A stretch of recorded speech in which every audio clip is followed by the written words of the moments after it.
Hello मेरे प्यारे दोस्तों। बोर्ड एग्जाम 2025 हिंदी का महत्वपूर्ण पेपर। देखिए, सबसे पहले बोर्ड एग्जाम में आपको जीवन परिचय लिखने के लिए आता है। अगर आप जीवन परिचय अगर सही सही लिख देते हैं ना, तो आपको सबसे अच्छा नंबर मिलने का उम्मीद होता है। ठीक है, तो सबसे पहले मैं आप सबको इस वीडियो में जीवन परिचय कराने वाला हूँ, वो भी आपका, जो कि हर साल जीवन परिचय आता ही आता है। तो आइए देखते हैं सबसे पहले कि जीवन परिचय कहाँ है। देखिए, ये आपका 2025 का बोर्ड का पेपर है। ये वायरल पेपर है हिंदी का। तो इसमें सबसे पहले आप अपना यहाँ पे अनुक्रमांक भरिएगा, यहाँ पे अपना नाम भरिएगा, और यहाँ पे क्लास टीचर आएंगे, वो अपना साइन करेंगे। ठीक है, उसके बाद देखिए क्वेश्चन को हल कीजिएगा। हम आपको इस वीडियो में जीवन परिचय करा रहे हैं, तो देखिए जीवन परिचय कहाँ दिया गया है। तो क्वेश्चन नंबर आपको यहाँ दिया है, देखिए ये हम कवियों का करा रहे हैं। ठीक है, लेखकों का मैंने करा दिया है। अगर आप मेरे वीडियो नहीं देखे हैं तो जाकर वहां देख लीजिए। मैं आप सबको लेखकों का जीवन परिचय वहां पे करा दिया गया है।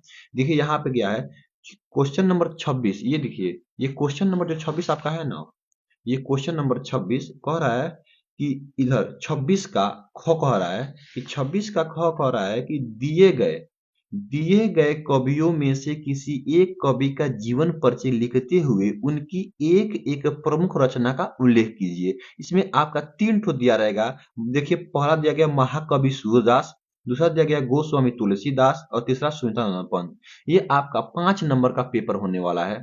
ये क्वेश्चन 5 नंबर का है। अगर आप अच्छे से लिख देते हैं ना, तो आपको बोर्ड पेपर में एक भी नंबर कोई नहीं काट सकता है। तो आइए सबसे पहले कैसे लिखना है। सबसे पहले यहाँ देखिए, हमको लिखना है किसका, हमको लिखना है सूरदास का। ठीक है, सूरदास का हर साल पेपर में आता है। ये आज गांठ बांध लिए कि हर साल 2019 से लेकर 2024 तक पेपर में आया है, 2025 में ही आएगा ही आएगा।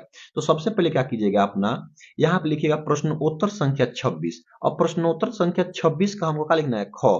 ठीक है, उस ख में हमको कवियों का लिखना है ना, कवियों का जीवन परिचय। तो कवियों का जीवन परिचय में आपका हमको लिखना है सबसे पहले क्या, महाकवि सूरदास का। तो सूरदास यहाँ पे हेडिंग लिखिएगा कि महाकवि सूरदास। उसके बाद से थोड़ा सा आप यहाँ पे संक्षिप्त परिचय दीजिएगा। संक्षिप्त परिचय देने से ये आपको फायदा रहेगा ना, कि सबसे पहले एग्जामिनर इसको देखेगा, और देखने के बाद से वह बहुत ही अच्छा खुश हो जाएगा आपके प्रति। अगर वह खुश हो गया ना, तो आपको अच्छा नंबर दे के जाएगा। तो ये बहुत अच्छा लिखिएगा। सबसे पहले लिखा गया है नाम। नाम लिखिएगा महाकवि सूरदास। उसके बाद से पिता का नाम पंडित रामदास सारस्वत, माता का नाम जमुना दास। उसके बाद से जन्म स्थान तो 78 1478 ईस्वी। उसके बाद से जन्म स्थान रुनकता या सीही, दोनों माना गया है, तो रुनकता या सीही दोनों लिख दीजिएगा। उसके बाद से मृत्यु 1538 ईस्वी में। ठीक है, उसके बाद से इनका भाषा लिख दीजिएगा। इनका भाषा क्या है, ब्रज भाषा है। ठीक है, तो इतना लिखने से ना एग्जामिनर के प्रति आपका व्यवहार अच्छा बन जाएगा। उसके बाद से यहाँ लिखिएगा, यहाँ लिखिएगा, दीजिएगा हेडिंग यहाँ पे जीवन परिचय। हेडिंग दीजिएगा जीवन परिचय, और लिखिएगा कि महाकवि सूरदास जी का जन्म सन 1478 ईस्वी में आगरा मथुरा मार्ग पर स्थित रुनकता नामक ग्राम में हुआ था। इतना लिखने के बाद से आगे लिखिएगा कि कुछ लोग इनका जन्म स्थान दिल्ली के निकट सीही नामक ग्राम को मानते हैं। यानी कुछ लोग इनका गांव कहाँ मानते हैं, जहां जन्म हुआ था, दिल्ली के निकट सीही नामक ग्राम को मानते हैं। और कुछ लोग नुरक्ता मानते हैं, तो दोनों लिख दीजिएगा। उसका से लिखिएगा इनके पिता का इनके पिता का श्री रामदास सारस्वत था। इनके पिता का नाम श्री रामदास क्या था, सारस्वत था। कॉमा लगाइएगा, लिखिएगा सूरदास जी जन्माद्म थे। मतलब इसका मतलब ये हुआ कि ये जन्म से ही अंधे थे। मतलब जन्म से ही अंधे थे। इस विषय में, मतलब जन्म से अंधे थे, इस विषय में भी विद्वानों में मतभेद है। मतलब विद्वान में क्या है, मतभेद है कि ये जन्म से अंधे थे या नहीं। इन्होंने श्री कृष्ण जी की बाल लीलाओं का मनोहरिक वर्णन किया है। इन्होंने श्री कृष्ण जी की बाल लीलाओं का मनोहरिक वर्णन किया है, जो आंखों देखा संभव नहीं है। इन्होंने श्री कृष्ण जी की बाल लीलाओं का इतना अच्छा से वर्णन किया है ना, कि वहां बिना आंख देखे संभव नहीं है। इसलिए विद्वानों में क्या है, मतभेद है कि ये जन्म से अंधे थे या नहीं थे। ठीक है, आगे देखिए, आगे लिखा गया है कि सूरदास की रुचि बचपन से ही भगवत भक्ति के गायन में थी। इनकी रुचि बचपन से ही भगवत भक्ति के गायन में थी। इनके बचपन का एक पद सुनकर इनके भक्ति का एक पद सुनकर महाप्रभु वल्लभाचार्य ने इन्हें अपना शिष्य बना लिया।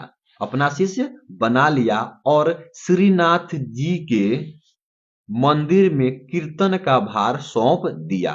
ठीक है, उसके बाद लिखिएगा कि श्री वल्लभाचार्य के पुत्र विठल नाथ ने अष्टछाप नाम से 8 कृष्ण भक्ति कवियों का संगठन किया था।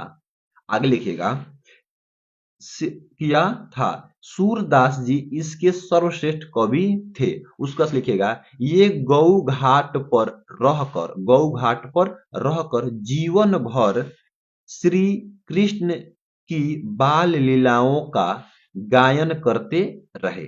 उसका लिखिएगा अंत में महाकवि सूरदास सन 1538 ईस्वी को परलोक सिधार गए। महान कवि सूरदास जी 1538 ईस्वी में परलोक क्या हो गए, सिधार गए, इनकी मृत्यु हो गई। उसके बाद से क्वेश्चन में आता है कि इनकी एक एक प्रमुख रचना का उल्लेख कीजिए। तो आप लिखिएगा हेडिंग में इनकी प्रमुख रचनाएं निम्नलिखित है।